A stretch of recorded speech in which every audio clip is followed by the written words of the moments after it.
Ulltvei-Moe, and Esther, who is a graduate student also. The link between globalization and inequality has attracted a lot of attention. But the debate has been cast almost exclusively in terms of the skill pyramid, in terms of benefits globalization has brought to skilled workers and the potential losses it has brought to unskilled workers. And the gender dimension has received next to no interest. And that's where this paper comes in. We would like to say something about the link between globalization and gender. And our starting point of our study are two stylized facts. The first one is that there is a gender wage gap. And this gender wage gap can be found even if you take into account workers' education, workers' experience, industry where they work, whether they work full-time, part-time, whether they work in the public-private sector. And the gender wage gap is present even in Nordic countries, countries which are the beacon of global gender equality. The second stylized fact is known to everybody in this room. Exporting firms are different, and among other dimensions along which they are present, they pay higher wages. So, keeping these two stylized facts in mind, this paper asks, is the gender wage gap different at exporting firms? More specifically, we conjecture that the gender wage gap should be higher at exporting firms. Why? Exporters are exposed to greater competition, which means that they have to be more responsive to their customers' needs. If they are more responsive to their customer needs, that means that they may have greater expectations vis-a-vis their workers. They may require greater availability 7 days a week, day, night. They may require greater flexibility. They may require international travel. They may require taking phone calls at all times of day and night. You have a spouse working for an exporting firm like I do, you are not surprised if he has a 2-hour conference call on a Sunday morning. You're not surprised if he announces on Saturday evening that he has to travel internationally on a Monday. You are not surprised that when your phone rings, your 4-year-old asks, is this grandpa? But if your husband's phone rings, the 4-year-old asks, oh, is this daddy's boss? Right? So, working for an exporter requires a lot of flexibility and a lot of commitment. And if workers' commitment to the job is not easily observable, and if women are perceived to be less committed to their jobs than men, that may mean that exporters will statistically discriminate against women. In other words, exporters being more commitment-intensive firms will engage in more statistical discrimination against women than other firms. So that means that the gender wage gap may be higher at exporting firms than in other companies. But at the same time, besides because they have more competition, there is less scope for non-statistical discrimination, right? Well, so what you're referring to is taste-based discrimination, right? You could tell a different story. Going back to Becker, well, if firms may wish to engage in taste-based discrimination, they simply prefer to hire men rather than equally qualified women, but that's costly, and if exporters are more profitable, they are going to be better positioned to discriminate. So we will worry about this, and the answer is that even if you take into account firm profitability, this effect I'm going to talk about will not go away. And in your story, I understand there is a decision to hire, but I don't see how that translates into wages. Like how you end up paying less for. So there is a model by Sarah Ben-Yahmet, which is an extension of the Melitz model, and what happens there is workers are paid. So men and women are identical in terms of distribution of skill, but women are on average less committed. Right? Now workers are paid their marginal product of labor, which is a function of technology, whether or not firm has a high or low technology, and a function of commitment. Right? And there's complementarity between commitment and technology, so that means that high technology firms value commitment much more. Right? And if exporters engage into investment in technology, that's going to produce a higher gender wage gap at exporting firms, right? Because they value commitment more. Commitment is not observable. Women on average are less committed, so women are going to increase. Maybe it's just semantics, but when you talk about discrimination, now you describe the model you have in mind as one where everyone earns their marginal product, then is the discrimination term adequate? I mean, everyone gets just marginal product and lower commitment workers. That's statistical discrimination, right? So in a sense, the definition of statistical discrimination is that you cannot observe the marginal product of each individual worker because you can't easily observe commitments, but you know that on average women are less committed than men, so you're going to pay them their average marginal product. But in a sense, you're absolutely right that the way we frame this paper is really about the gender wage gap rather than discrimination per se. Yeah, and about observability, so you said that your daughter already anticipates that the boss is calling when it's a Sunday morning on the lady's phone. So the boss observes the commitment of the worker, does the guy pick up the phone Sunday morning or not? So it's not hard for them to pay the marginal product because they should observe the commitment. Well, you need to do a little bit more than just pick up the phone, right? So yeah, they actually need to get work. But anyway, so you think of the employer as unable to discern whether someone accepts the right amount of commitment? I think it's difficult, right? And there is a literature on that it's the literature on statistical discrimination. So, but what you're absolutely right. This paper is about the gender wage gap, right? And the arguments are close to sort of the literature on statistical discrimination, but in a sense, we don't want to take a stand, is it discrimination or is this something else, right? We just want to document that the gender wage gap is different. And that may be due to the fact that exporting firms need greater commitment from the workers, so they value commitment. So I guess you're going to tell us how important statistical discrimination is in the Norwegian labor market more generally. Later or?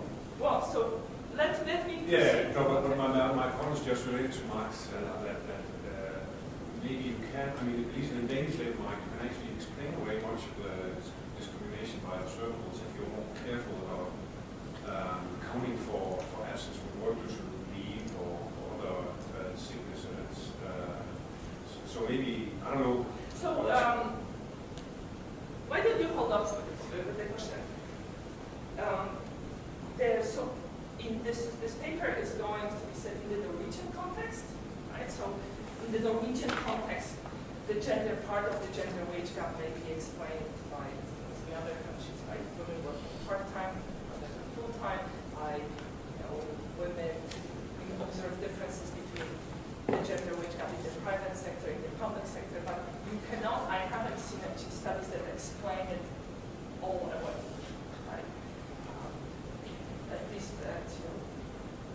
At least that's what my authors also told me. Very quick. Are you only going to look at the price side of things, or will you also consider the share? No, we're just only looking at the... Because don't the theories also make predictions for the share of women? Why don't we come back to this question? Because we are going to look at sort of a very specific shock, right? And that happened over a short period of time, so we don't expect the firms to adjust that fast. Right? And also, Norway is a very equality-minded country, so I think it may be hard to discriminate in hiring. Right? So now, presumably, I don't have to convince you that women are perceived as less committed than men, but in case you have doubts, there's lots of survey evidence. So, for instance, there are surveys from another Nordic country, from Iceland, showing that women are perceived as more family-oriented and hence less reliable than men at the workforce. In Britain, 1/3 of managers believe that when a woman comes back from maternity leave, she's not as good as she was before in her job. There are experiments in which subjects are given CVs, so professional profiles, and they are asked to assess these professional profiles. And these profiles vary in terms of the gender and in terms of whether or not the person has a child. And what emerges from such studies is that women who are reported to have a child are immediately deemed to be less competent than men, less competent than men who are fathers, less competent than people whose parental status is not mentioned. Right? So the mere fact of reporting on a CV that a woman has a child makes her less likely to be hired or promoted in the eyes of the experienced participants. Right? So there is the perception. So will you be able to control for responsibility those women and men are going to have to work, because they're already imagine what to control for that? The responsibility. So imagine a manager, I mean, if you're a female manager and a male manager, and the female manager has less responsibilities, and the male manager does, then it's definitely affect. Well, so that's going to be quite hard, right? Because you don't know responsibility. So our results go through when we control for occupation, right? Or we do it within occupation first. But perhaps wait a little bit to see what we do. So just before we go further, let me spell out the contribution of the paper. So we investigate the link between the firm's expert status and the gender wage gap. We believe that this is the first paper that does so, using worker-level data. Our identification strategy will rely on two exogenous shocks that change the perceived commitment gap between men and women. And why is this paper relevant to this group? Well, because we document yet another dimension along which exporting firms are different from others. So for the rest of the talk, I will try to convince you of the following. If you just estimate a standard Minserian wage regression, you're going to find that the gender wage gap is lower at exporting firms. However, once you account for unobservable worker heterogeneity, this result is going to be overturned. The gender wage gap is going to be higher in exporting firms. So that means that exporters pay women more, but they underpay them given their unobservable characteristics.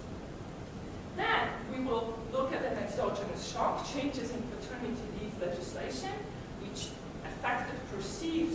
narrowed the perceived commitment gap between the genders, and we are going to argue that this has closed the gender wage gap between commitment-intensive firms, so exporters. Now there's a large literature on exporter premium originating with Andy's work. There's a big literature on gender in the labor market. The literature on globalization and the gender dimension is tiny. Essentially, there is a study by Black and Brainerd looking at gender wage gap at the industry level in the US and arguing that as import penetration increased, the gender wage gap closed in industries or started narrowing in industries that were originally very concentrated. There is work by June which argues that when Mexico received better access to the US market, thanks to NAFTA, that prompted potential or future exporters to invest in higher technology, and that technology meant that less physical strength was required from workers, so that was beneficial for women. And they showed that indeed that firms that started exporting hired a larger share of women among blue-collar workers, and that women got a bigger share of the labor. But there hasn't been, to the best of our knowledge, a study looking at the link between export status and the gender wage. So our analysis is going to be conducted using matched employer-employee data. So we combined several data sets. We have firm-level data covering about 90% of the Norwegian manufacturing sector. So we focus just on manufacturing sector, standard firm-level variables. From the employee register, we observe individual workers. We know standard data, standard information from them. We focus only on full-time workers because we don't want to deal with the issue of women being more likely to work part-time. We focus only on full-time workers. We know their experience. We have quite some information on their experience we know a firm level trade activity, so exports and imports from the customs data. And then for each firm, we also know the location of a firm and the plant, and we know whether a firm is located in a big labor market, so in a large city versus medium-sized city versus sort of periphery. And our focus is on the period 1996 to 2010. Because we not single plant firms, or how can you make it a single location design? I'm sorry? How can It must be single plant firms, so how can you make a single location design? So they are not necessarily single, these are not necessarily single location plants, so we assign the location to the plant, not the firm. So does the other data all firm level? No, so we observe which plant employees are employed at. If you don't know whether the plant exports, you don't know whether the plant is capital. I need to consult actually I must say I need to consult my colleagues on this one. I believe we do, but I don't know. Actually, that I don't. That probably is a different level. I think you're right. Firm level export. The data for the firm, the export data is firm level, not level. But the establishment where they work is matched So to we the know employee. the location. Yeah, yeah, We know the location. We know where the workers work. We know where they work. So yeah, that's okay. So if you just I just have a clarification. So in 2004, there was a big policy implemented in Norway in favor of women to change the quota in the really big firms, forcing equal parity of women and men in those firms. So I'm just wondering whether this could affect. Okay, so this is the term of perception about females. So you're referring to the quota at the board level, Yeah, yeah. right? That Norway mandated that 40% of board members have to be female. There is a recent paper by Marianne Bertrand showing that it had absolutely no trickle-down effect on anything other than the gender wage gap at the board level. I'm just thinking about the perception. So, You know, so according think about to discrimination. Marianne Bertrand, it has not affected enrollment of women in MBA programs. It hasn't affected sort of wages or behavior of women who are potential board members, right, like who were not selected as board members. And I believe it hasn't had an impact on hiring more women at the firm level, where in firms which chose to comply with that legislation. So, what's the standard approach to saying something about the gender wage gap? Well, you estimate a Munserian wage regression, right? You look at the wages of worker I, working for firm J, and sector S at time T. You control for worker characteristics, so education, experience squared, whether or not the worker has children. My Norwegian authors tells me that marriage is passé in Norway, so people don't get married, so that's a better characterization of people's personal life. You can control for firm characteristics such as firm size, the location of the establishment, or the size of the labor market, so that's the centrality measure. You can control for sector year fixed effects, right? So you can compare the gender wage, you can look at the gender wage gap relative to the average earnings in a given industry in a given year. Now what's going to be of interest to us is this beta, this interaction between a dummy for the worker being female and a dummy for whether or not a firm exports everything. Why don't you use something like the share of the production of the firm that is exported? Something. We've tried it. I think that makes no difference. Yes. Now, given all the early motivation, do these Norwegian data show whether the female worker is a mother or not, or what? Yes, for children. So, okay, so you know that. How does that come in? Why don't you correct that? Whether or not the female actually is a mother. So we don't want it to be death by tables. So in the basic tables, we do not interact this. In the appendix in the paper, we have a table where we interact everything, all characteristics with the female dummy and with the exporter dummy. It doesn't make a difference, right? The conclusion. Oh, so that these perception things don't play out in the way. So, depending on the specification, so what you see, if you have some basic interaction, you would see that men with children would tend to earn a little bit more, while women with children would tend to earn a bit less, right? But to our variable of interest, the gender wage gap at exporters, the differential between exporters and non-exporters, whether or not you control for that makes no difference, right? And there's a table in the appendix that shows that. Coming back to Jakob's question, right? Is there a gender wage gap in Norway? I must say I was shocked to discover that the gender wage gap is well alive in Norway, right? Econ of Equality has a gender wage gap of about 22%, 22 local points, right?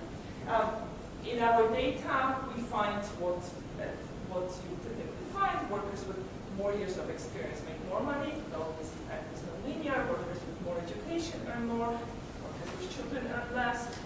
Workers working for establishment in bigger agglomerations tend to have higher wages, and workers working for larger firms tend to have higher wages. Right? And that's all controlling for industry or fixed effects.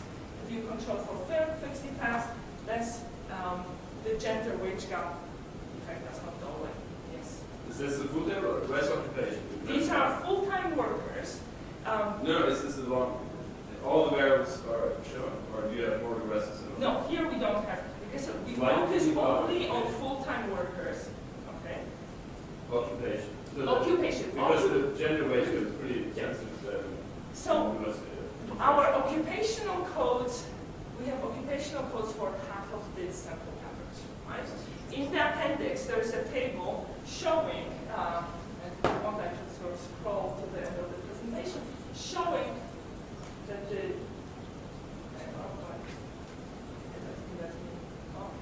me show you this, that the gender wage gap is well alive at all types of occupations, right?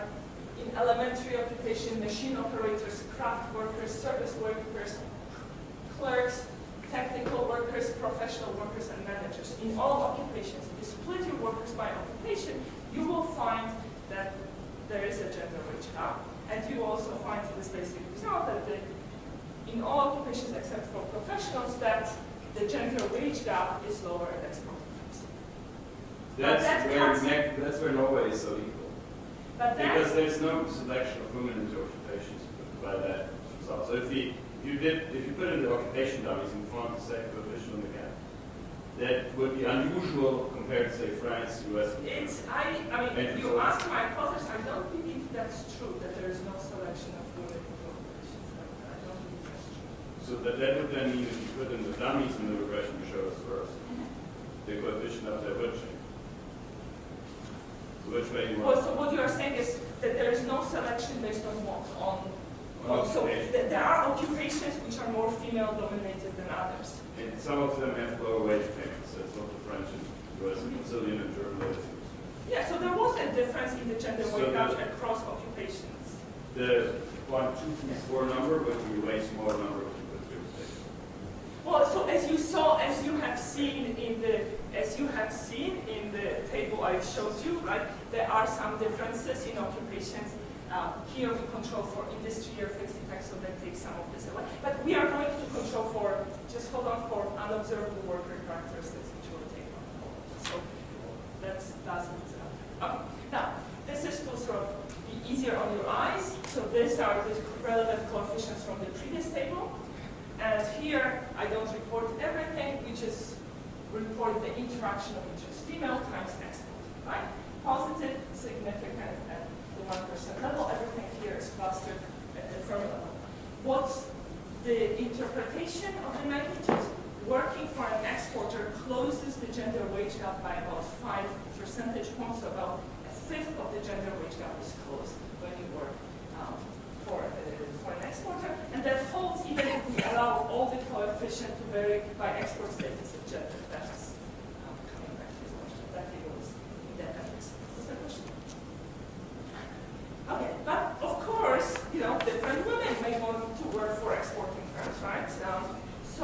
there's maybe a lot of unobservable heterogeneity among workers. So we can control for worker fixed defects. Right?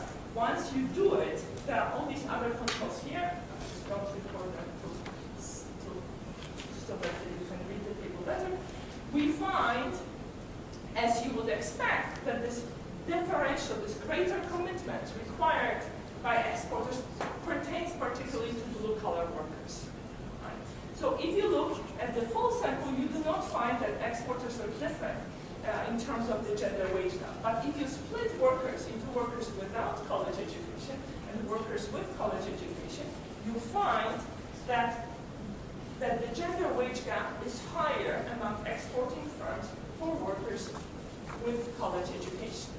Now, we can become even tougher, and instead of having worker fixed effect, we can have style fixed effect. So that style is a combination of worker working for a particular firm.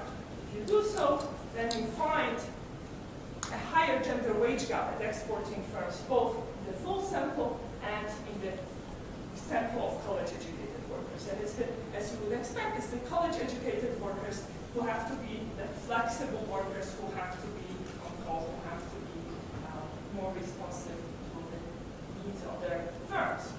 Right? So just to remind you, the seemingly smaller gender wage gap at exporting firms is overturned once we take into account unobservable heterogeneity. Right? And this result is driven by college-educated workers. Now, let's dig deeper into the result and let's check whether we can make a link about this differential gender wage gap in exporters and non-exporters and the perceived commitment gap between men and women. Right? So, Norway is a very liberal country. Since the 1970s, it had quite a generous child care leave, and this leave was available to both parents. So mothers and fathers were able to share the leave, right? And they were able to allocate it as they saw fit. However, it seemed that men were not actually participating very much. They were not taking a lot of leave. So then the Norwegian government decided to intervene. And they intervened by introducing paternal quota in 1993. Paternal quota means that there's a number of weeks of leave allocated just to the child's father, and it's take it or lose it. So this number of weeks cannot be transferred to the mother. There is also a minimum quota allocated to the mother, and then there's the rest of the leave that can be shared between the parents. So if you want, it's quite hard apparently to transfer this paternal leave to the mother. You need to apply if you can claim some sort of special circumstances. This table shows you the changes in legislation. So our data covers the period 1996 to 2010. The shock happened in 1993, the first sort of shock. Paternal quota was introduced. 4 weeks were allocated just to the father. That was increased in 2005 to 5 weeks, to 6 weeks in 2006, to 10 weeks in 2009. Now, Norway is a high-wage country, so if the father cannot take care of the newborn for 10 weeks, right, and you need to hire somebody else, that's real money, right? So hiring somebody for 10 weeks to take care of your child, that has pretty high monetary costs. So this is a strong incentive. So fathers have to take more leave than mothers. The minimum, yes. Right? So the minimum. So this is the maternal quota. Take it or lose it. Mother must take 9 weeks or lose it. Father must take 10 weeks or lose it. And the remainder of the 46 weeks that are fully paid can be split. Right? Now, why has it been introduced? Right? That's explicit reference is saying this paternal quota has been introduced to promote equality between genders and to affect the relationship between fathers and children, fathers and mothers, employers and employees. Now, depending where you come from, you may think, such intervention of the government into people's lives is acceptable and good, or you may think it's scary, right? And it's disturbing. So, but Norway is a special country. To give you sort of an anecdote, I have a partial appointment at the University of Oslo, and whenever I go and visit, they are very kind to me, and somebody always takes me out to dinner. So one night I was told that 2 young faculty members, both male, would take me out, but they both had small children, actually sort of newborns or 6-month-old babies. Therefore, dinner would be at 8:30 p.m. because they have to put their kids to bed, right? They didn't say the wife is out of town and there is no babysitter. No, they said the wife is going to be at home, but it is their duty in this family to put the baby to bed, hence our dinner is going to be late, right? So next morning, I mentioned this to a friend in Poland who is a journalist, and she thought that was really shocking. So at that time, there was a debate on paternity in Poland, so she wrote a little article in a big Polish newspaper saying, well, there was this Oxford professor going to Norway, and these two Norwegian professors couldn't take her out to dinner before 8:30 because they had to put their babies to bed. That was found to be so outrageous in Poland that other newspapers picked up this anecdote. Right? So, Norway is a special country. Right? It is a special country. So our conjecture is that the paternity leave has narrowed the perceived commitment gap between men and women. Right? Why? Because before, if you were somebody employing workers, you were always hesitant maybe to employ young women because you were worried they would have babies and go on maternity. Now, you actually worry about hiring young men because they are going to do the same to you, right? They will go on paternity leave. If you look at the percentage of fathers who take more than 8 weeks of leave, so who take at least 8 weeks of leave, that's 2 months, right? It went up from 8.4% in 1996 to 41% in 2010, right? We focus on 8 weeks because 8 weeks, being absent from your job for 2 months is quite disruptive, right? So if men disappear routinely, right, from their jobs for 2 months, that means that they're maybe not that much more committed than women, right? So if you believe that this change has narrowed the perceived commitment gap between men and women, that should translate into this gender wage gap differential closing between exporters and non-exporters, right? Because exporters care about commitment, so they have a higher gender wage gap, but once the commitment gap between men and women narrows, that should mean that the gender wage gap differential between exporters and non-exporters should be closed. Just to clarify, I thought that you said that the fathers had to take the weeks. No, so it's take it or lose it. So you don't have to take it, you can lose it, right? But if you are in a high wage country, that's real money, right? So do you know if there was a selection in the type of male who decided to take paternity leave? Because I know in Sweden, all the male are taking to run the World Cup or like some kind of football game, so they could stay at home and watch. So the selection apparently it's the educated men who are more likely. Okay. Right? So they are so college-educated workers, that's the group where we see this differential between exporters and non-exporters. This perception has affected primarily. But if they don't take it at the same time, like in Sweden, they did, like always taking it in some special periods, which is great. What do you mean by special period? Well, in Sweden, they Oh, said they were always taking during the months of June, for example, or May, when there was some kind of big sport on. It wasn't serious going. I don't know. Maybe we should investigate this. I have no idea. So what we do is we will use the outcomes produced by the policy, right? And we will interact the fraction of fathers taking at least 8 weeks of leave with our female times exporter expression, right? So we'll have female times exporter times fraction of fathers taking paternity leave in that year. So this is a variable that varies by year. Norway has a childcare subsidy. Did that change at all during your time period? The childcare subsidy. There was some change to kindergartens, and I'm going to talk about this. Very good. Are you going to also include the fraction of women taking the same amount of time? No, because we,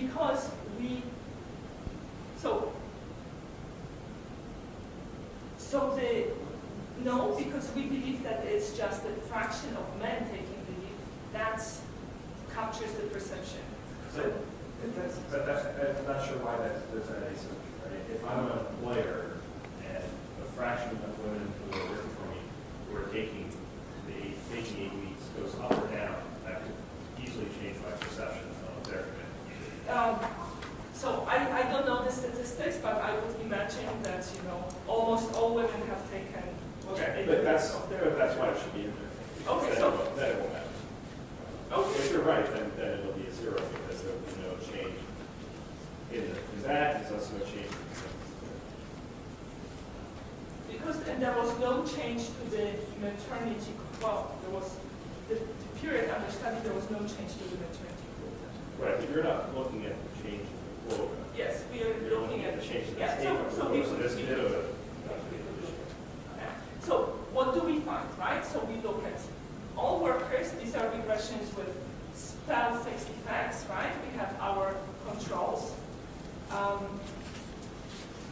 And we also interact female with year dummies, right? To take into account that there may be changes in general, so how the gender wage gap. And what we find that there is, right, as before, there is a higher gender wage gap at exporting firms, right? That's true for all workers, non-college educated and college educated. But this gender wage gap closes as the higher share of fathers is taking more than 2 months of paternity. Then we repeat the same exercise looking at workers in their reproductive years. So workers with less than 45 years of age, right? How big are these effects? So let's think about workers under 45, and let's consider the change in the paternity leave from 1996 to 2008, right? So the fraction of fathers taking at least 8 weeks of leave went up from 8 to 13.6%, right? So this thought experiment will tell us that for college-educated workers, this will translate into the gender wage gap in exporting, going from being 4.5% higher than in non-exporting firms to being only 3.3% higher, right? For workers without college education, this change will translate into the gender wage gap in exporting being 1.3% higher than in other firms to being the same, right? So in workers without college education, it would wipe out the differential gender wage gap between exporters and non-export market. Yes, the PR level is at the firm level, right? No. That is not firm level. That is a country level. And how often are the wages reset for female workers? So should we really think that there's an immediate effect in the same year? Or is there some selection going on that at certain firms it's more likely that the uptake happens, and that's those are the firms that also usually don't discriminate as much against women? Well, so we have spell fixed effects, right? So worker and firm fixed effects. So if there's something specific to a firm, right, that would be taken up. Something that's unknown, that's time invariant specific to a firm, or specific to workers. So to make the story hold, you really need to believe that the female wages reset the same year that the male uptake in the economy in Norway goes up. Yeah. And so how often are female wages reset? I mean, but this could be females changing jobs, right? The identification is based on I think changes. basically it should be mostly changing jobs. Well, so the identification is based on people changing jobs and on firms changing export status, right? And actually we have looked into this, and both margins contribute to this, right? I mean, I have no idea. I would think that in most countries wages are set every year, right? They are. What's that good market? It's every second year. I'm sorry, the changing jobs, that's not true, right? Because these are spell fixed. Yes, it's within. So it's within a spell, the only change is the going from non-export. Yes. Yeah, It's that's in the a only year thing. when the uptake is good. They can change jobs within the firm, but that's They might change occupations in the firm. You may change. So women might be promoted more frequently. Anyway, these are all things that we should look at. So Yes. how often does it happen that within the spell there's an occupational change? Yeah. So I still think there could be a Well, so it could be selection. different. So there could be occupational changes, there could be wages, so women could be promoted, women could be given raises, right? Yeah, how often do raises happen in Norway? Okay, yeah. Okay, so I discussed this. Okay, so there's another shock we exploit, and this is a shock related, sorry, there was a question. What is percentage of women remain single? Can you look at a single woman? Yes. They will not have something like that. So in Norway, marriage is not very popular. People cohabit, but they don't necessarily get married. So the status of a single woman would not be very informative there. So that's why we control for workers having children, because that's a better approximation of their personal life. So there's another shock, right? So Norwegian government made a commitment to provide all children between the ages of 1 and 5 affordable, high-quality childcare, right? In either public or private kindergarten. This expansion started in 2003. They haven't achieved it fully. There has been a rollout, essentially, in different municipalities have achieved that goal at different times. So Norway has 439 municipalities, and some municipalities have managed to provide to reach this goal earlier than others. So in 1996, only half of the children of the relevant age were enrolled in a kindergarten. By 2009, 90% were. Right? In 2013, 97% of all 5-year-olds had some kindergarten experience.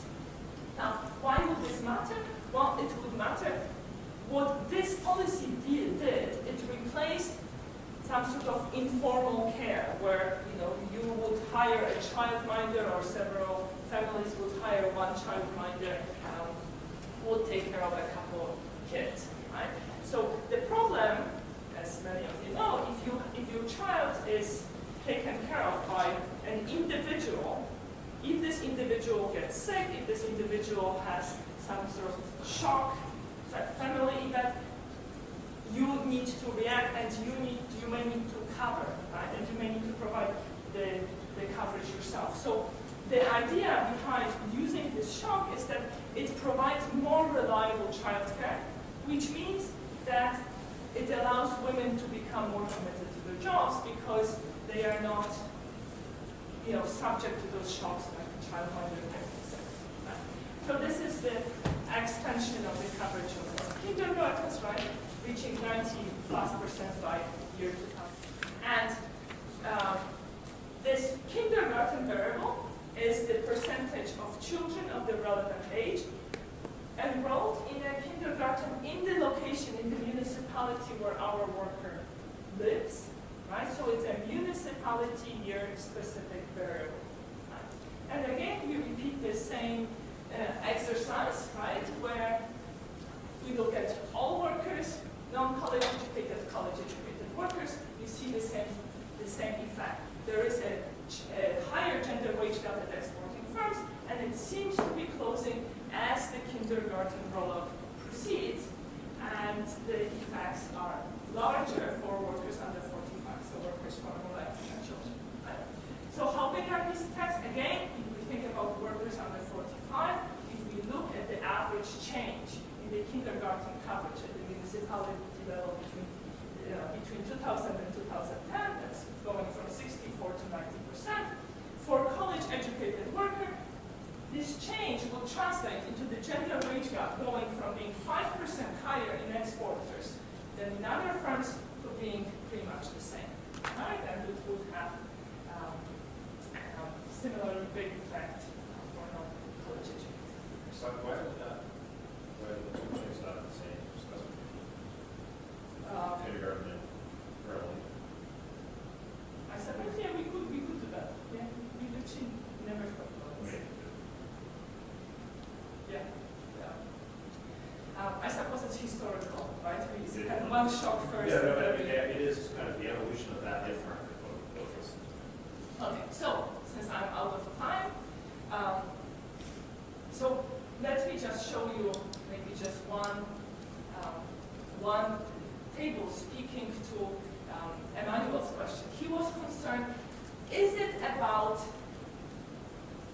could this be that exporters are different because they are more profitable, right? So could it be that exporters behave differently, and hence they behave differently because they are more profitable, so they can afford taste-based discrimination. So we repeat all exercises, including firm profitability, and interacting it with the female dummy. And we also do interaction between female and size, female and multinational status, and our results go through. So it's not a story of exporters behaving differently due to higher profitability. So now let me conclude before I step off the floor. So what I've tried to convince you is that if we just compare firms, exporters to non-exporters, right, without taking worker heterogeneity into account, we will find that exporting firms have a lower gender wage gap.